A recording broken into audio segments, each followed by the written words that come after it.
will produce the best evidence possible to achieve that goal. If you ever asked yourself the question, why did I do that? Or why do I do that over and over again? And it's against your own will and choice. It's because you hold a goal in your mind. And you've got to look at and change that goal. If you've done the Why Is This Happening to Me Again workshop, you'll remember in step 6 of the worksheet process, the reality management process, you identify the goal that you're holding. And then when you go to number 9, you get rid of the goal. That's the core step in forgiveness. In the Aramaic language, the word forgive is shabag, and it literally translates to cancel. And what it's got to do with is canceling goals. Because your mind always gives you output to back up the goal that you're holding. And if the goal is unconscious, if you don't pay attention to the goal, then you become behavior. You do behavior that you say, I don't know why I did that and I wish I hadn't. Automatically set their goals according to the latest, authority figure in the crowd. That's the person who becomes, they're called the rebel. What is the rebel doing? The rebel says, excuse me, I'm going to set my own goals, thank you very much. There's a cute poster with a line drawing of several thousand sheep walking or going over a cliff. And in the middle of the crowd is one sheep that's going in the other direction saying, excusez-moi, going the opposite way. And the people who usually take charge of their own minds by managing their goals. The mind cannot be directly managed. It is indirectly managed through our goals. And the person who does that is usually thought of as the person who doesn't follow the crowd. Once you recognize that the setting of the goal is an internal process, it's up to you to determine what your reality will be, what your feelings will be, what your chemistry will be, and what your behavior will be. I was in Atlanta last year doing a workshop, and I had a young lady that came up to me at the intermission in the workshop, and she said, Michael, I want to thank you for saving my life. So really? How was that? I said, well, last year when you were here, I went through the whole series of workshops that you did. And I really did the worksheet process. I really worked with the tools that you presented. I did every workshop. And about 3 months ago, I went home, went into my apartment, locked my door, and there was a man in my apartment with a knife.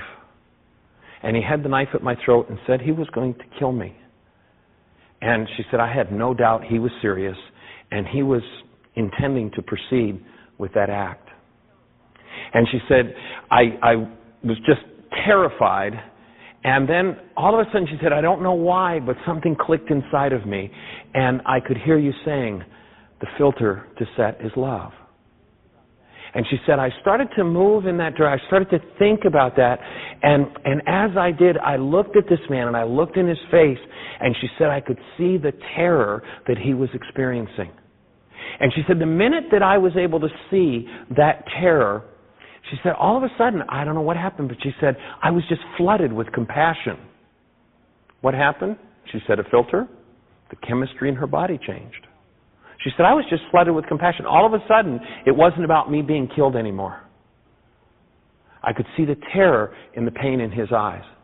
And she said, the instant that happened, he dropped his knife and ran out of my apartment. Totally changed the circumstance. We have a lot more to say about what happens in our lives than we're led to believe. And the filters that are set in our minds and who manages our minds make a major difference in how life unfolds. We oftentimes don't see the behaviors that we do that produce the results that happen in our lives. They're kind of invisible to us. They're transparent to us. And as you take charge of managing your own mind, you'll find there's a major difference in the way that your life goes. So we see that we live in a culture where, the bosses want to set our goals, parents want to set our goals, employees, clients, lots of people want to take charge of and run our minds. You take a look at advertising, and what is advertising geared to do? Advertising is geared to set a goal in your mind. The advertiser wants to run your mind.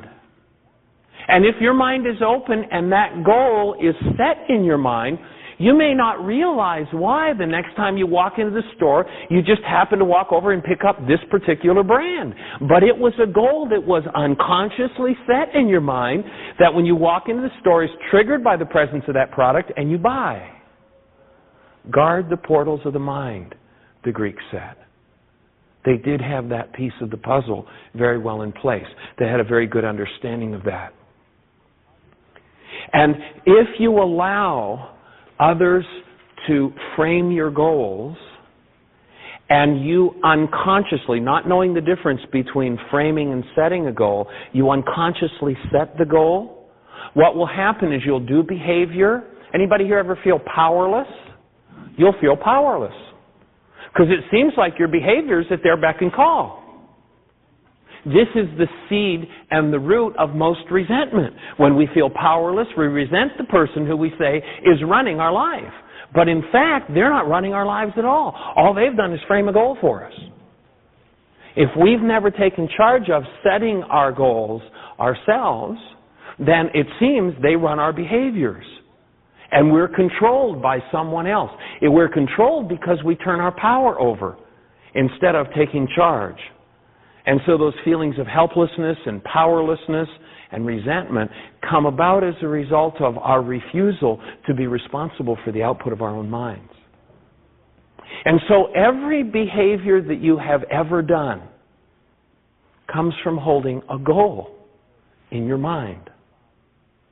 And so what we're going to do is we're going to look into an exercise that does a mass canceling of goals. A thing about this human mind is that it never lets go of anything. It doesn't know how on its own. It can't do it. You've got to train it. There's an interesting little piece of information that comes from India. In India, monkey meat used to be a delicacy. And the way they would trap monkeys is they'd take a coconut and they'd cut a very small hole in the coconut. They'd take out the coconut meat and put food in the coconut that was attractive to the monkeys. They'd attach the coconut to a tree. The monkey would come along, stick its hand in the hole. The hole was just big enough for the monkey to get its hand in. It would grab the food. It's trapped. This monkey body, monkey mind, doesn't know how to let go, even if it's going to cause its death.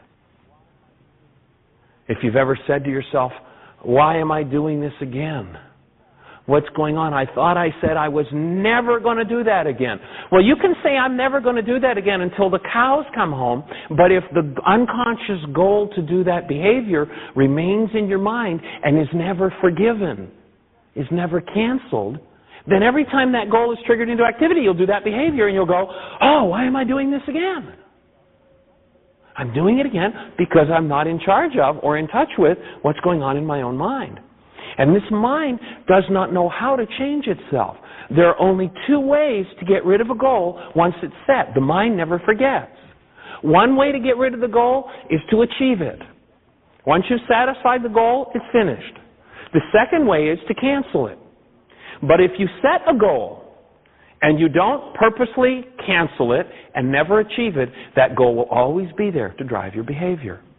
Anybody here ever find yourself engaging in what you might consider or observe someone doing childish behavior?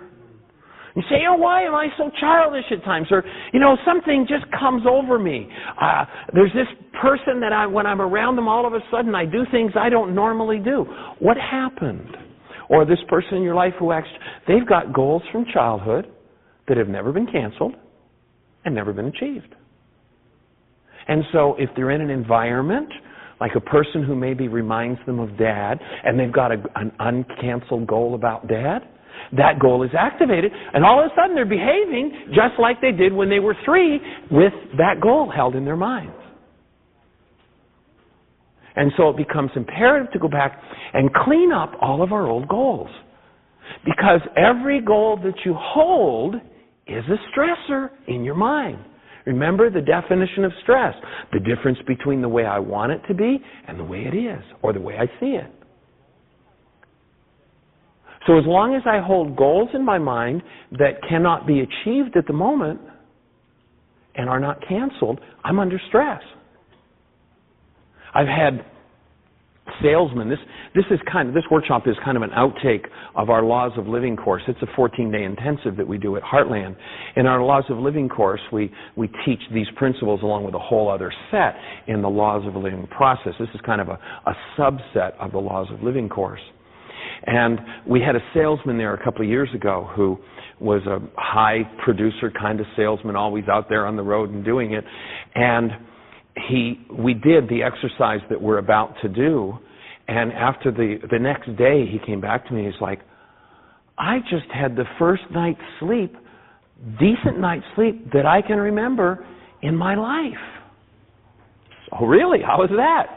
He said, well, I can see how all of these goals were continuously running me. The type A personality has a million goals continuously running and doesn't know how to get rid of them. If you go back and listen to the Master, he talked about goal setting. Of course, it doesn't look like it in the translations we usually see, but what we're told is, sufficient for the day are the evils thereof. What does that mean? Well, in the Aramaic language, the word evil is an idiomatic word for unfinished or unripened or incomplete. You would take a piece of fruit that isn't ripe and you'd say it's evil. So an evil in that context would be the equivalent of a goal. Sufficient for the day are the unaccomplished goals of that day. What Jesus was telling people how to do 2,000 years ago was how to manage their stresses. And what he was saying is, if you can't do it in the next 24 hours, take it off your list. Because what you've got is a useless stress. And if you add goal to goal to goal to goal to goal to goal that you cannot achieve in the next 24 hours, you use your resources. Why do we have so many people who suffer? One of the most common comments or ailments that you'll find if you talk to the medical doctors that you know is that of chronic fatigue. Why are people chronically fatigued? Because they're carrying a million unachieved goals that they don't even know they're carrying. And now we have the chemistry of stress happening in the structure. It's an error to set a goal for a time period longer than the next 24 hours. And so when you start to manage your mind, you start to manage your stresses. Carrying 1,000 unachieved goals would be like, well, let's imagine that we have a logging truck. And this logging truck is set to deliver tractor-trailer loads of logs. So the the truck itself is sitting in the logging yard, and an order comes in for a load of logs for next week. Well, you hook up the load of logs to the truck, and he could go, but he can't go till next week. And tomorrow morning we get an order for 3 more tractor-trailer loads of logs. So we hook 3 more trailer loads of logs onto the truck. And then the next morning we get an order for another 5 for 2 weeks from now. And we hook 5 more tractor-trailer loads. How many tractor-trailer loads do you suppose you can hook behind that truck before that truck isn't moving? All of its resources are used. Would you run your business like that if you were the trucker? Would you hook your next 10 weeks of orders to the truck and try to haul them around to every stop you've got to make on your way? No, of course not. If you've got 1 to do for today or 2 to do, well, you'd hook 2 up, you'd drop off number 1 and you'd drop off number 2 and you'd be finished. And you'd have lots of resources, lots of power available from the truck to haul that load. But if you hook up the next 10 weeks' deliveries, your truck isn't going anywhere.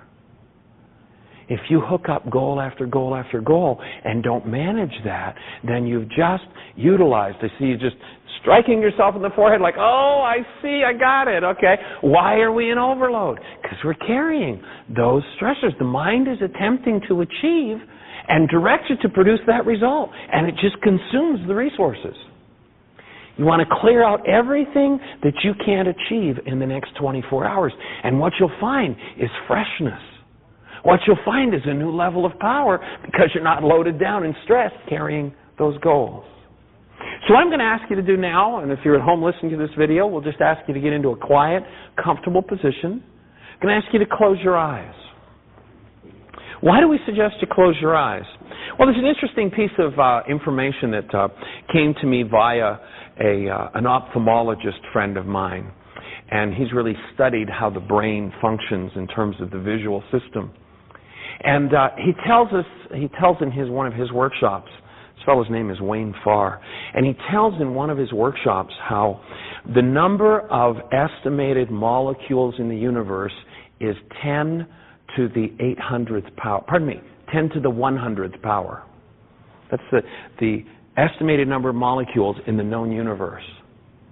And the possible connections in a single human brain are 10 to the 800th power. And 80% of that is visual. So when you remember Jesus said, go into the closet and close the door? What was he saying? Get quiet, close your eyes. Shut down the visual stimulator, and your mind gets to quiet down because those links aren't continuously being stimulated. So I'm going to invite you to get into that quiet place. Allow yourself to just take a couple of deep breaths.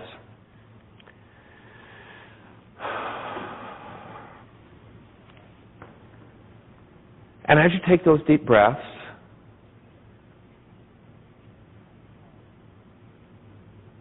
if there's any stress, any pain anywhere in your body, go to that space of love in your mind. Practice. This is a discipline to practice holding the space of love. Go to that space, take a deep breath into the tension area, and just let it soften and let it go. If there's pain in that tension place, pain has a message for you. Be receptive to its message. Breathe into it, let it soften, and let it go. And I'm going to ask you now to start to review in your mind goals that you've perhaps held over the whole period of your life. And we're going to start out by asking you to go back to your relationship with your mother. One of the first basic relationships. We lived inside of her energy system, experienced the molecules of her body flowing through our system, the emotions, the thoughts, the feelings, very intimately linked. The genetic structure from mom contains a lot of goals that perhaps have managed your life for you. Some of them perhaps constructive and useful, some of them perhaps not so constructive. So I'm going to invite you now to think about your mother in that relationship and see if you hold any unachieved or uncanceled goals in regard to mom. Allow yourself to take a deep breath, and in the ancient Aramaic language, the master teacher taught about an actual elemental force that existed inside of us that would break off the effects of errors if we enlisted its help. To deny it was to leave us in that error. And so throughout this exercise, and throughout your life if you choose to, you might invite that power to go to work in you. Ask it to become active on a new level in you, in assisting and showing you and surfacing any hidden goals in regard to mother. And as those goals surface, I'm going to invite you to just cancel them. And these would be goals from any time in your life. Maybe you were 3 and you wanted to comfort mom because she was crying. I want to fix it for her. You need to cancel the goal to fix it for her. I want to please her, or maybe a goal to displease her. And as you breathe, breathe deeply. Let any goals in regard to mom come to the surface and let them go. Now, in letting them go, and the way you let them go, and it's a practice, it's a discipline. If your monkey body, monkey mind has been used to holding on to your goals, it's kind of like the fingers might be a little bit tight around it. We've all done that parlor game of squeezing a broomstick for 2 minutes as tight as we can and then, try to open the fingers and they don't open. Well, some of your mental, emotional, and spiritual muscles might be a little locked on some of these goals, and so the practice will be opening the fingers.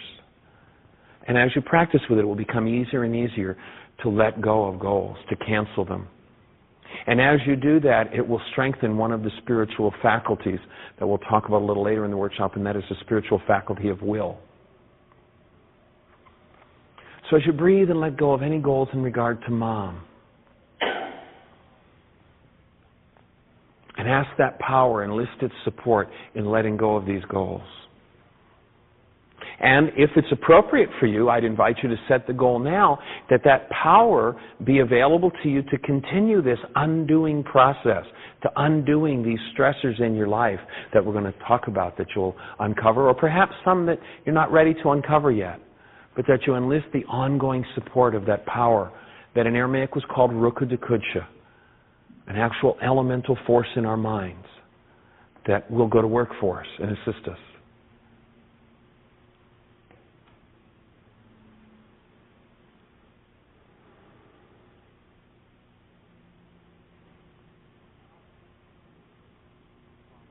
And now shift to your relationship with your Father. Another very deep and primary relationship in every one of our lives. Are there any goals in your mind that you hold in regard to Father that have never been achieved nor canceled?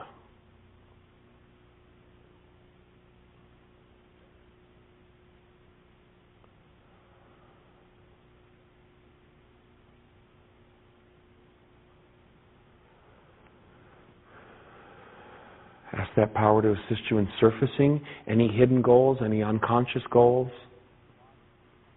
If you notice any tensions in your body, that might be where those goals are stored. Take your breath to those tensions, let them soften, and let them go.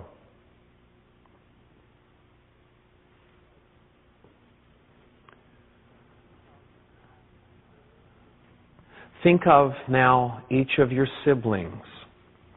Are there any goals in your mind that you hold in regard to any of your siblings? I want to be better than them. I want to fix it for them. I want to take care of them. I want them to take care of me. I want them to accept me. I don't want to accept them. Any goals of any kind or quality in regard to siblings, brothers, sisters. Go through them each one by one and ask that power inside of you to uncover and show you any goals that you might hold that have never been achieved nor canceled.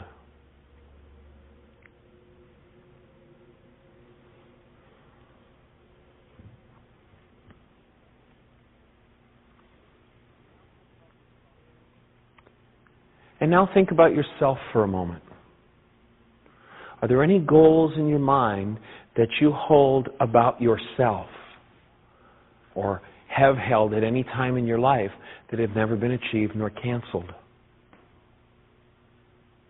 Did you want to be the star? Did you want to be out of the limelight? Did you want to be the best or the worst? Did you want to disrupt or fix?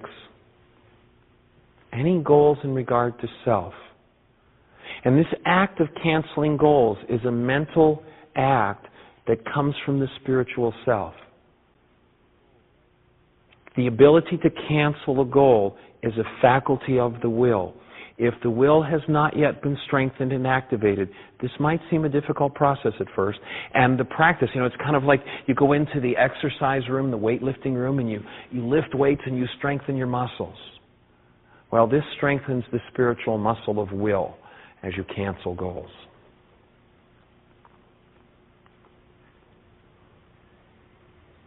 Any goals in regard to self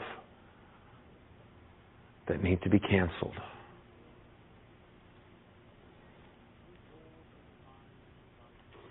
Any goals in your mind in regard to achievement? Anything at any time in your life that you wanted to achieve but perhaps didn't, that perhaps still resides in you as a goal?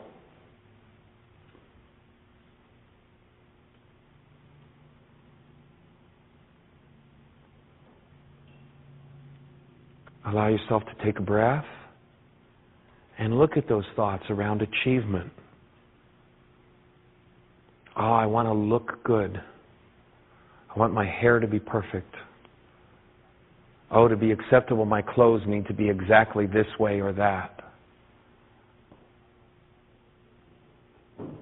If I don't have this or do that, achieve this, I won't be acceptable. If you hold a goal that would come from a thought like that, then what you'll find is that you'll always have to be doing something to be acceptable, and acceptance will never be felt. As you cancel that goal and accept yourself, all of a sudden it's like, oh, acceptance is natural. That's what life is about.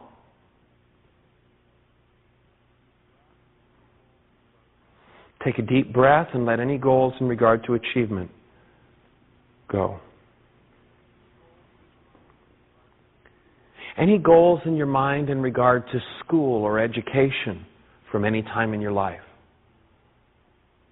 Perhaps a goal to be the A student.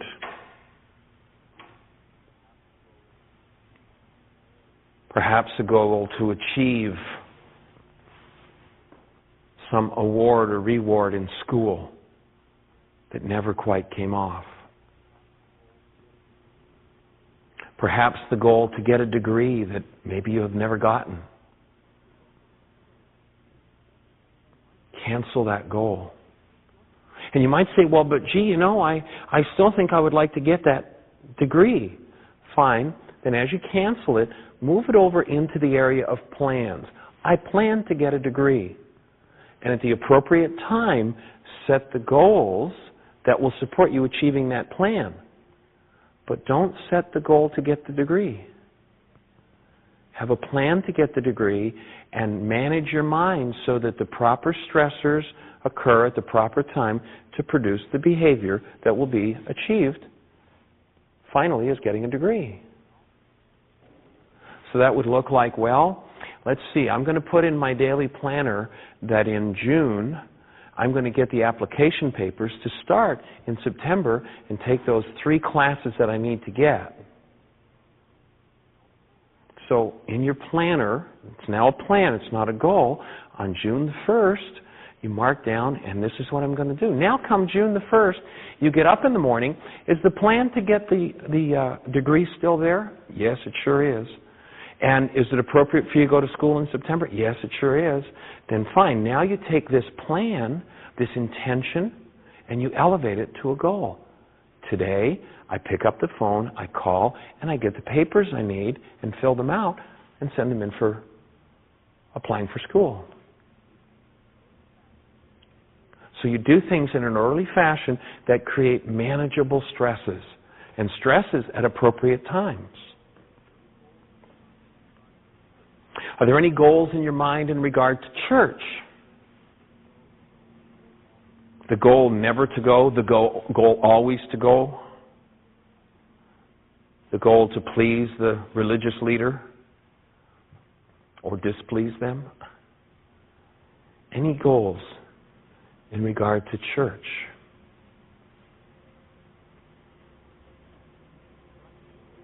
Now, of course, that has to do with the structure of what people set up. Now let's go to the next level. Are there any goals in your mind in regard to God? Did you have a goal when you were 4 in your life? You were told about prayer, and you held a goal for God to fix something in life that perhaps wasn't your place or business to fix?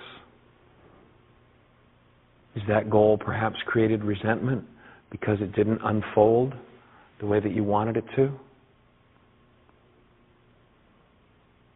If you notice with any of these questions that your breath tends to stop, the breath is a switch for mind energy. I'm going to invite you to keep your breath open, keep your breath moving. And as you keep your breath open and moving, you'll be more in touch with those unconscious goals. Any goals in regard to friends? Look back in your early childhood. Any friends that you had goals about? Oh, I want to be part of that group of friends. Or I want to keep this person out of my group of friends.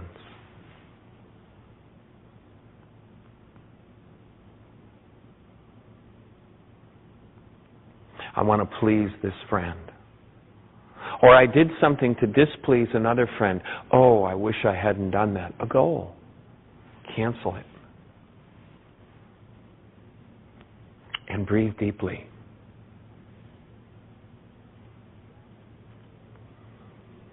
Go back in your memory bank to your childhood. Are there any goals that you hold in your mind that have never been achieved nor canceled in regard to neighbors?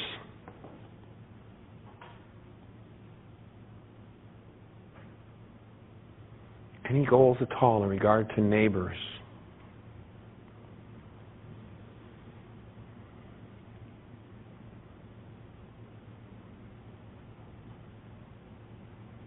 Think about the people on each side of you where you lived, the people across the street. Were there ever any goals that you held that have never been achieved nor canceled in regard to them?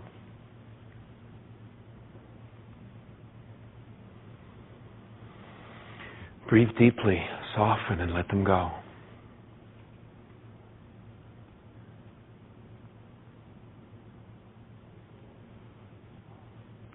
Any goals in regard to jobs? Jobs that you've either had or not had?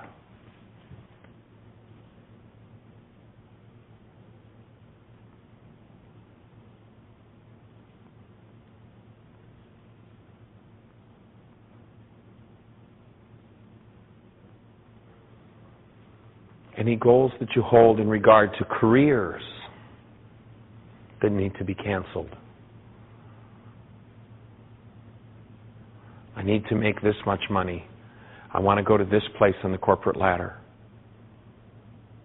You look at the number of people who hold that as a primary goal, and they love their families, but they've never set goals regarding their families.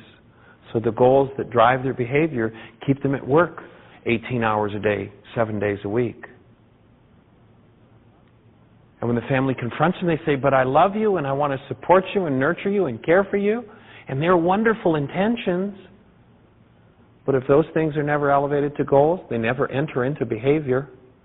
And the active goals, I've got to achieve the corporate ladder, run this person's life. Mind management is a key.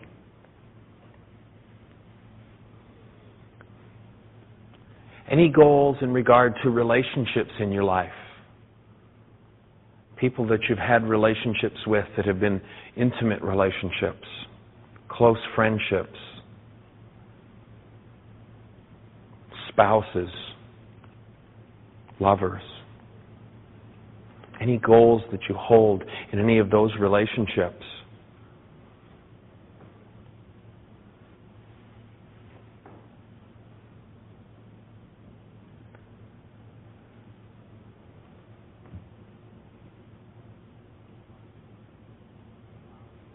Oftentimes the childhood goal of wanting to be close to someone, if it's never achieved nor canceled, can be running someone's life 20, 30 years later. I've seen more than one person who was promiscuous, and once they uncovered, when they finally looked at it and uncovered it, what they found was that it was a childhood goal to be close and intimate with someone that was still running their lives and driving this behavior that they couldn't seem to control that led to promiscuity. Once they cleared that goal, that was the end of it.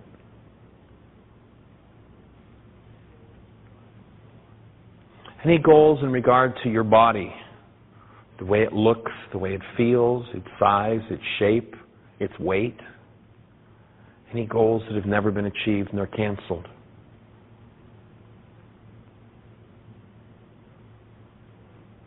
It would be an error to set the goal to lose 20 pounds. Why? Because you also hold a goal in your mind. You've been trained throughout your whole life that if you lose something, you're going to go find it and maybe get some extra. And so to set that goal can be the thing that, we force ourselves to take off the weight, but then go and put additional on, 12-step programs, one day at a time. They knew exactly what it took Don't set it for more than 24 hours or you'll be overloaded with stress.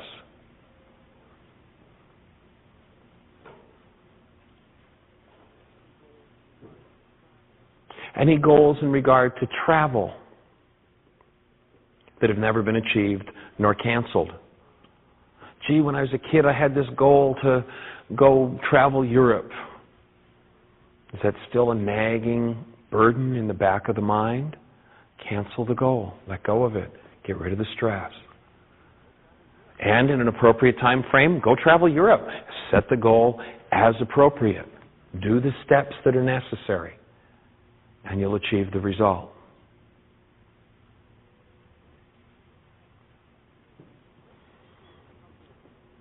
Now let's just do a couple of pieces of work around looking at emotional states.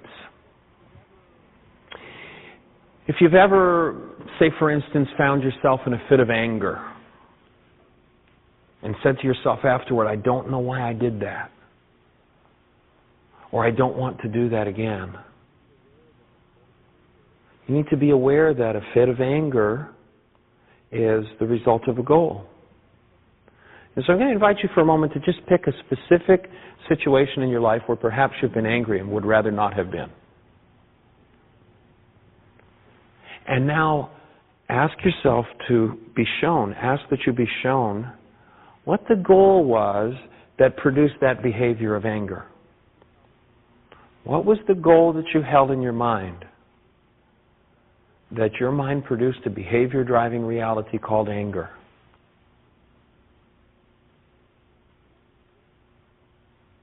Breathe deeply, soften into it, and cancel that goal.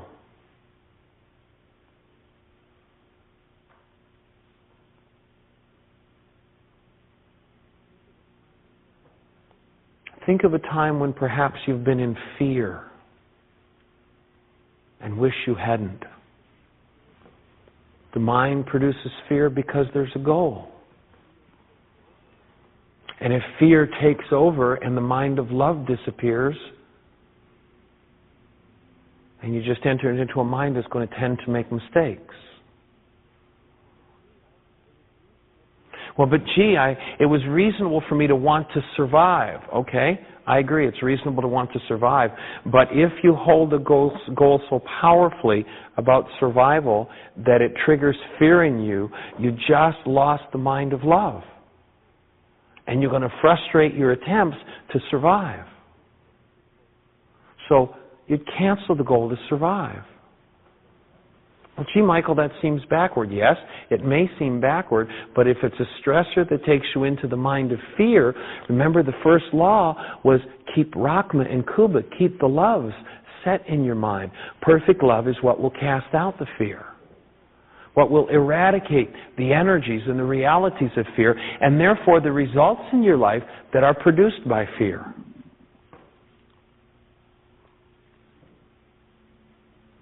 Breathe deeply and let that goal go. And I'll invite you to continue this process of looking for, searching for, and canceling goals that you've held from any time in your life as we close this meditative exercise and move on to the state of, or to looking at another tool for managing the mind. So I'm going to invite you to just kind of come back up to a wide awake state, fully conscious, fully alert, fully aware. You're with us. Take a deep breath. And we're going to kind of shift gears now from that quieter space and look at another tool. And the tool is called Mind Goal Management. We've handed a worksheet to those that are in our audience here, and there'll be one coming up on your screen. And we'll invite you to look at that. I'm going to just read the top part of it so that those who are watching on the screen, if it's not too easily readable, will have it available. Managing goals involves much more than keeping and completing a to-do list. A to-do list isn't a goal management process. If you're doing to-do lists and think you're managing goals, you're probably overloaded with stress. there are actually 5 things that you can do with the goal management faculty that you have. And that faculty is the faculty of will. So it's more than keeping and completing a to-do list. We have literally thousands of goals in our minds that we've been trained to unconsciously set goals all the time. The purpose of this worksheet is to bring the process of managing our minds through the management of goals to a conscious level. It is a format for framing, setting, and canceling goals, 3 of the 5 capabilities of the human will. The other 2 capabilities of will, which are strengthened by practice throughout the day, are the ability to select a goal for immediate attention and maintain a goal. Each of these 5 capacities is as important as the others in fully exercising and developing your will. In our goal-oriented society, which does not put much emphasis on canceling goals, the canceling of goals each evening is imperative and leaves the mind free of stresses of the world while sleeping.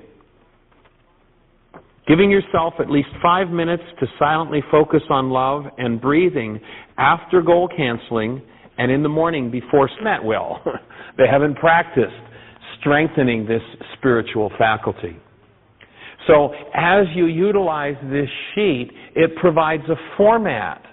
And you'll notice that you've got a copy on the front and on the back, so you could fill one out. You could do a goal sheet right now if you would like, and then you've got one to make copies of for future use. And so the starting point, we'll look at an evening process. The starting point on this worksheet process happens in any given evening where you start to use the sheet. And you look at all of the conscious and unconscious unachieved goals from the day. So that's the first thing I do. I've canceled all of those goals. So I want to run through. What were the goals that I held in my mind from yesterday? I'm going to cancel. I'm going to let loose of those goals. So that's the first step. So I'm creating a clear slate. It's kind of like that example I used of the truck and the logs attached to it. What am I doing? I'm unhooking every trailer from the truck so that the power is free. It's open. It's there. Second step, we're going to suggest that you integrate this as a part of your daily routine and daily practices. I give myself time for inspirational reading. That you take some space to really key into the high thinkers, the high spiritual beings that have brought teachings to us. And if you take time each day to do that, what you'll do is you will teach your mind how to set into action realities that are consistent with higher and higher ways of behaving. And of course the check boxes are there if that makes sense to you to check it off. Okay, that's what I'm going to do. And then I give myself 5 minutes to focus on love and connected breathing. How does that look? Well, earlier we did that love exchange. We're suggesting you do it twice a day. So here you are. It's the evening time. You're ready for sleep. You're going to get quiet. You're going to close your eyes and go inside, if this is a goal you choose to set. And you're going to go to that love exchange and you're going to really strengthen the condition of love in you. And you just focus on that and stay in a quiet space with the closet closed. You know, go into the closet and close the door, Jesus said. Close your eyes, get quiet, go inside, and just let yourself focus on love. And then connected breathing is a very powerful tool. We do a workshop called Still Point Breathing in our intensives. And if you look at someone who's in a state of pain and turmoil, they shut down, they suppress themselves by holding the breath. And so connected breathing is a way to open things up. And so 5 minutes of connected breathing. And a connected breath is a breath where the in-breath and the out-breath flow as a unit. And it sounds like this.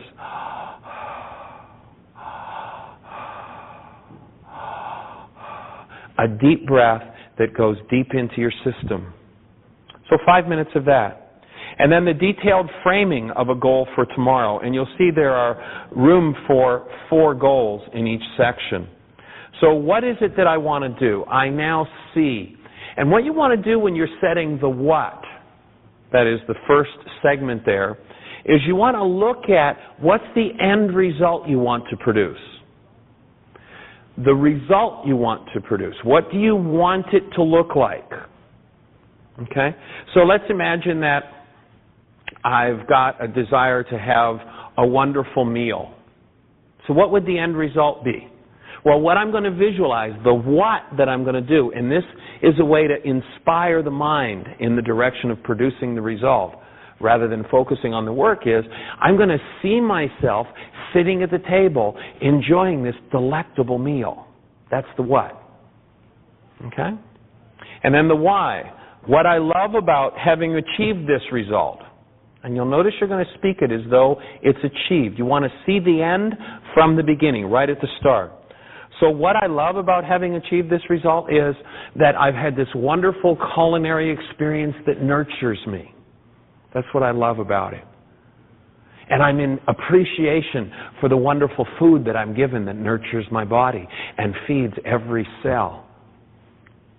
How? I'm going to accomplish my chosen result by taking this action. Well, what am I going to do? Well, I'm going to go to the refrigerator. I'm going to get out the items that I need. I'm going to chop and prep. I'm going to cook. And so I'll go through now. Here's your to-do list. But you'll notice the to-do list is just one little segment of the whole process. Most people think their goals are the to-do list.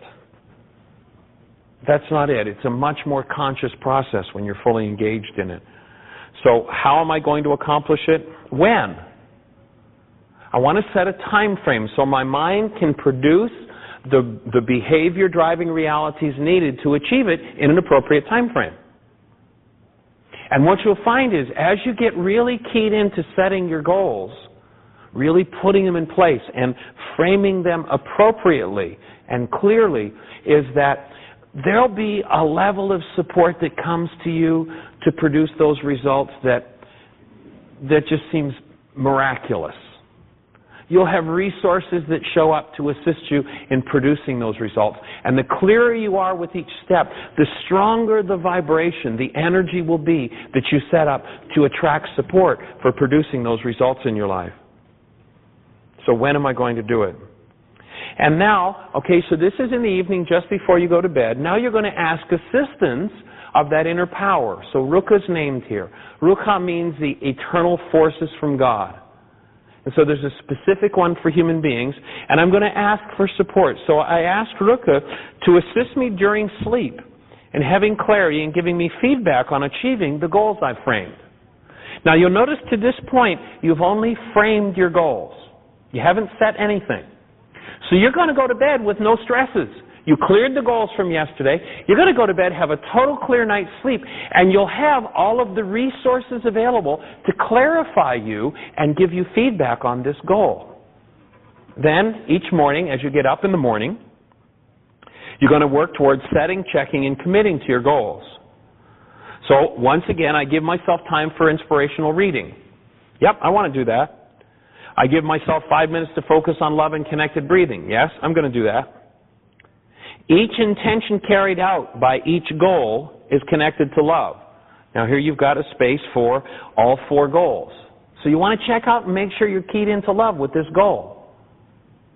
And that way your mind's going to be at its highest and best. This goal is both in accord with my primary and secondary purpose. And our primary and secondary purpose is another workshop that we do called Purpose, Personal Power, and Commitment. But just be aware, if you haven't done that workshop, that you want to make sure that your goals are on purpose. When they're on purpose, you align your power. When you align your power, and this comes from our workshop called Purpose, Personal Power, and Commitment, you align all levels of your energy and you become like a laser. Your power becomes fully available. I like this goal. I want to be real clear that having slept on it all night, I like it. You know, you've heard the saying, you know, let them sleep on it. It gives time to think about it. I now commit with emotion to setting this goal. So I'm really going to key in, yep, I'm going to do this. And I'm going to put some emotion behind it. I visualize with emotion the achievement of this goal. I see myself actually producing the result. I have framed and now set the goal. So here's where you elevate it. I have framed and now set the goal to manage my goals for tomorrow. Okay, so you're now setting a goal to do tomorrow's work. So that tonight you're going to be motivated to do this sheet again. And have I been successful at doing that? Unsuccessful? Or did I cancel the goal? I ask Ruka to incline me to be and do whatever it takes to assist me in having clarity about achieving my goals. And then you've got a results space there. Results and feedback. Was I successful on goal 1, 2, 3, and 4? Did I cancel it? Did I return it to plans? And make a note as to how it feels to be successful. Become conscious of the level of feeling if you are unsuccessful at doing it. And be aware of the tensions that are created in setting the goals. And you'll take over your life. Thank you.